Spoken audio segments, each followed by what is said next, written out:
heer sare loo soo agaasimay laguna caleema saariyay nabadoon cabdiraxmaan xuseen macalin ibraahim oo ay ka qayb galeen mas'uuliyiinta maamulka degmada Wallabeen oo ugu horeeyo gudoomiyaha degmada Wallabeen Samadoono waxgarad dhalinyarada hooyooyinka ee qaybaha kala duwan ee bulshada ayaa waxa ay ka dhacday hoygii hore Allah u naxariistay nabadoon Liibaan Macalin Ibraahim xafladani lagu caleema saariyay nabadoonka guud ee Tadoo Barbaaraka oo bedeli doona Allah u naxariistay nabadoon Liibaan Macalin oo ay sheegaan shacabweynaha degmada Wallabeen isla markaana ay ugu yeeri jireen nabadoonka Soomaalida oo idilkana mid ah ruuq cadaayaasha taariikhda degmada Wallabeen baal dahba ka galay xafladani oo ugu horeen ka hadlay gudoomiyaha degmada Wallabeen Maxamed Cabdullaahi Koosto ayaa hadallo dardaaran iyo dhiirigelin ah ka jeediyay xafladda lagu caleema saarayo nabadoon Cabdiraxmaan Xuseen Macalin Ibraahim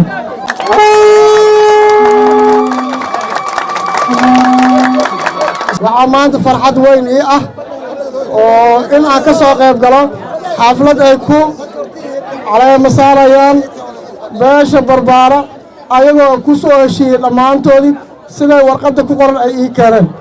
sidaa daraaddeedii waxaan leeyahay nabadoonkiina ha noqdo kii nabadda horseeda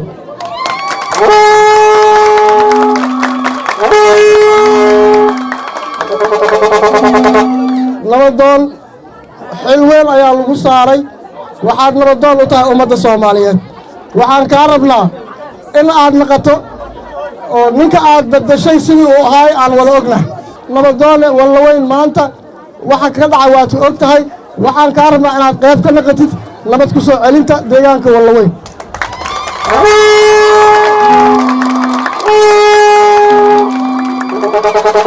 waxaa taagan culummadiyaa taagan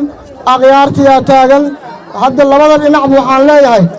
lama kala maqno balse waxaan rabaa wixii madmadow beesha dhexdeedii inaad gogol ka dhigtid isu keentid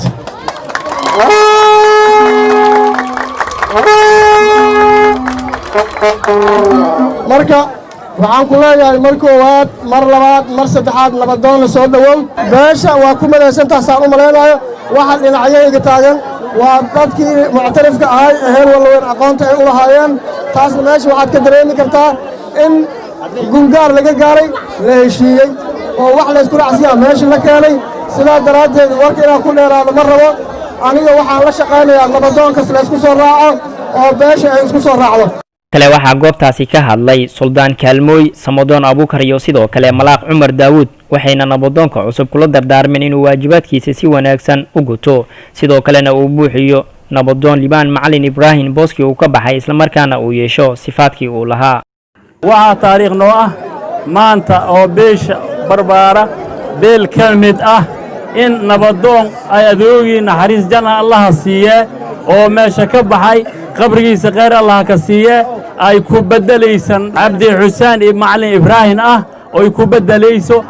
noo mahad ah mahadaas Allah iskale mahadaas Allah u sugnaatay maxaa la rabaa nabadoon marka dadka inuu isku soo jiido dadka inuu la dhaqdo waxyaalihii hore ma jiraan culaysa ku kori waxyaalihii qalaafa sidoo gadoomiyaha u sheegay in aad ka bixiso in aad gogol ka dhigto in aad ka waantowda waxyaalaha dhalinyarnimada aad ka waantowda sidaasaan kula dardaarmina insha Allah bidnaa kariim ay baahnaa nabadoono nabadgelyo iyo caafimaad iyo sheega gunta in aad hogaamiyo hogaanku soo qabadana maalinka du'aayana ilaahay garab shay galo unana garab ay taagna ilaahay qoolje insha Allah waxaa laga rabaa dadnimadii odayga oo lahaa maadaama isaga lagu bedelay waxaan ka rabnaa qadka oo isaga ku dhigay inaad maaragtay waajibaadkeeda gudato marka kale waxaan ku sheegayaa oday oo mataqaanaa wuxuu ahaa geesi ah aan soo waabanaynin kana miro dhalinaya wuxuu isaga u kacay waxaan ka codsanayaa ama aan kugu dhiirigelinayaa in maaragtay wadada adii aad lagaaga baahan yahay lagu askumay inaad ka soo miro dhaliso sidoo kale ururka hooyooyinka maamul qoyo ayaa iyaduna kula dardaartay inuu waajibaadkiisa guto bulshadana uu u adeego nabadoonka cusub oo dhalinyarada ee geega 20 jirka ah xilku ilaahay indhiibi inuu ilaahay fududeeyo geega balamaynay una ururka haweenka in uu garab sheekino oo garab sheeg taagino oo asar iyo hiraaba wala ugu dambeyn waxa hadalka soo xiray nabadoon Cabdiraxmaan Xuseen Macalin waxa uu yiri aabay wuxuu ahay nabadoon 7 barbaar kale meehan aabahay nabadoon 5 caleemood oo ahay أنا وحان إلهي كرجينا يا هدو الله يراه أو إلهي يبوبسنين إن عبيه ماشيس هاي عن هذا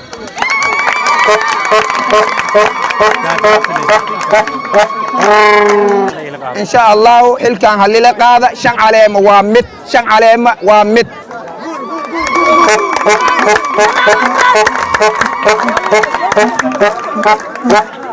إن شاء الله وحن إلهي كرجينا يا حالة دان سعوتو إن أن وحكا قبتو أن دين عيق أمودك كوالوالا